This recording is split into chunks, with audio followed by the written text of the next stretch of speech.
عليها دي انا هسالك سؤال، لو جاوبته هتكسب معايا ال1000 جنيه اللي في ايدي دي. عشان خاطر ولا اسال ولا اي حاجه، انا فيها اللي مكفيني. طب اسمعني بس. لا لا اسمعني بس.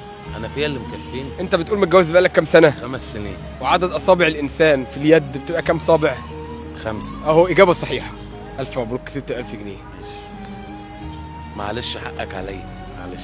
لا لا يا عم والله معلش. عادي عادي، انت زي معلش، اخويا. انا اسف. انا خفت منك في الاول، والله فكرتك شارب حاجه او كده، لا، لا، بس لا. الله أنا اعلم والله بالظروف. فيها اللي مكفيني بس مش اكتر.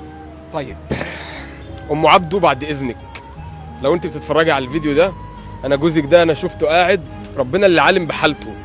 شايفينه هو دلوقتي، لو شفته المنظر اللي انا شفته وهو قاعد بيشرب السيجاره كده ووشه كله اسود ومخنوق، انت نفسك هيصعب عليكي الحاله اللي هو فيها.